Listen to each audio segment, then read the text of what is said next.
Hi, this is Scott Garibay, and today we're going to talk about Dungeons & Dragons 5th Edition and the need for dungeon masters to watch out for obligation players. Okay, so let me explain this. This is a new danger that I think has arisen.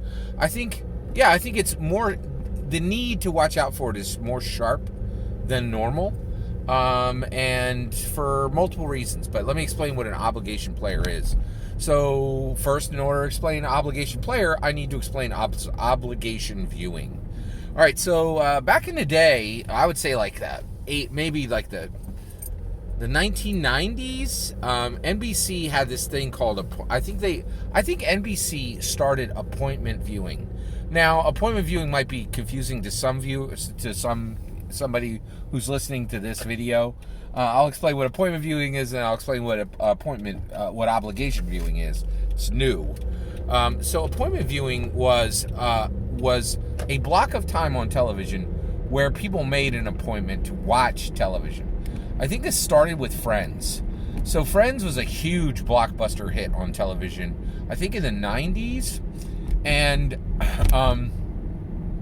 so basically, people would just they plunk down on Thursday. I mean, I'm watching Friends when it comes on. It wasn't like it is today. It wouldn't, things didn't just drop. The whole season didn't drop on streamers. You had to watch the thing at the time.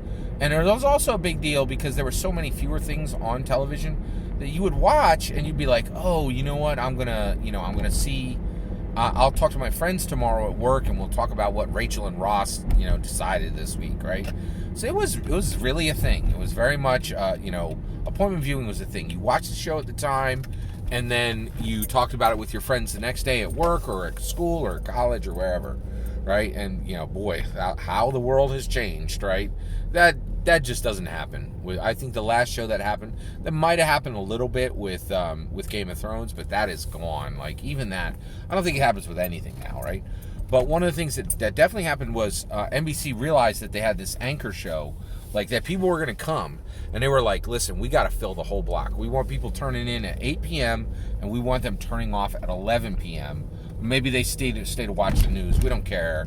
We want a 3-hour block where they're watching us. And they just packed. I think they put ER after on at 10. And then they had, just the best situation comedies they could. The best content they had went on Thursdays. And it was appointment viewing, right? And you just watched. You just turned in and you watched, right? A 3-hour block on NBC. I was just talking with my wife about this.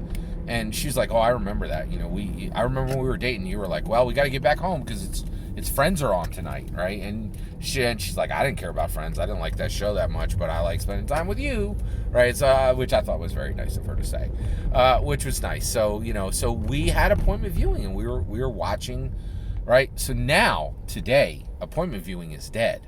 But guess what guess the zombie version of it is definitely arisen, right? What is the zombie version of it? Obligation viewing. It is very real, and I am very much trapped in it, okay? What is my obligation viewing? Well, I got this crazy deal for Disney Plus, and I got 3 years of Disney Plus for $4 a month, right? If I just paid for it all up front. So I'm literally in the middle of this thing, right? And $4 a month. Come on, I'd sign up for anything for $4 a month. It's so cheap, right? So I have Disney Plus. So I feel obligated to watch something on Disney Plus because if I never go over there, I'm losing my money, right? But even more than that, it's the Marvel shows. The Marvel shows, 2 of them, WandaVision and The Falcon and the Winter Soldier. These shows are junk. They are so bad. I really disliked WandaVision. It was just terrible. And I am really disliking The Falcon and the Winter Soldier. My issue is I think that people working on these shows, I would be surprised if they have ever read a comic book in their lives. And even if they have, they did it to bone up on research for this project they got assigned to. These shows just feel like these people do not care at all about the Marvel superheroes. So the shows are being turned over to people who just do not give 2 rats about Marvel content and Marvel comic books. and they just feel alien to me. So, but this is important. I never miss an episode, right? Now, why on earth would I keep watching shows that I don't like, right? Like, why would I do? Well, I'll tell you right now, I'm probably going to be doing this for 3 years. Why I'm going to be watching 3 years of shows, series after series after series after series, right? That I don't like. Well, the reason why is I watched 10 years of movies that I did like. And those movies are gone.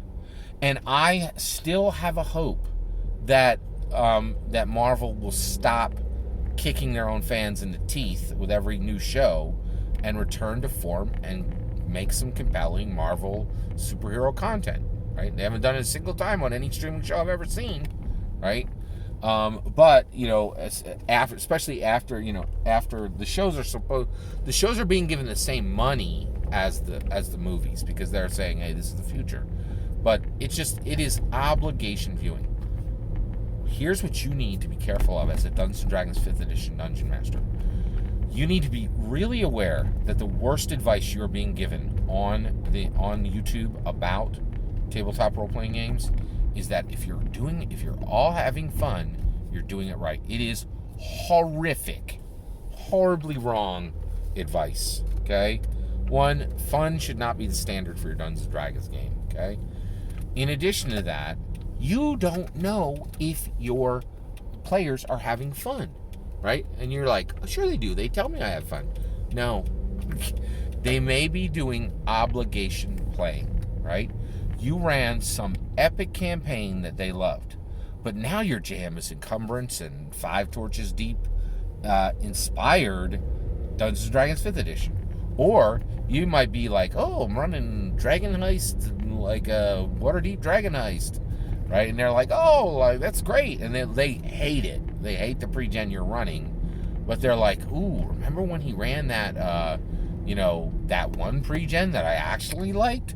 Or remember when he ran, or she ran her own story and I really love that? Well, if I could just sit through for 4 more months of this crap, we can get back to form. But I can't lose my seat. I gotta be here when the good returns. I'm not having fun, but I need to project fun. That's where I'm at, right? If you look at my metrics, I am telling Marvel that I watch every single episode. I watched every single episode of WandaVision. I'm watching every single episode of Falcon and the Winter Soldier, right? And so I'm telling them, keep making this crap, right? That's on me. It's 100% on me. And if you think you're special, right, and that your players are not going to be in a situation where they may tell you for months that they're having fun when they're not, and they're waiting for fun to return, then you're fooling yourself. If it's happening to a multi-billion-dollar company that is trying very hard to tell what's happening with their viewership and really doesn't know because the numbers are confusing, I'm certain my behavior is confusing. I detest these shows, right? But I don't miss an episode. And the reason why, and I'm like, well, all these stories are connected. I'm obligated to keep watching so that when the good stuff comes, I know what's happened, right? And so if you think that you don't have obligation players, you might be fooling yourself, right? Be self-aware. It's one of the number one attributes that is necessary for modern life. Self-awareness. Don't fool yourself. Your players may be having fun, may not be having fun, even if they're telling you they are, right? And so watch out for obligation players. All that's my opinion. I'd love to hear your opinion. Do you think this is a real thing? Do you think that obligation players are showing up at tables waiting for maybe when another player graduates to be Dungeon Master, waiting for their turn to be Dungeon Master, waiting for you to return to form and actually run a good campaign? All right, I'd love to hear your thoughts. Let me know in the comments below. Please consider liking and subscribing, and have a wonderful millennium.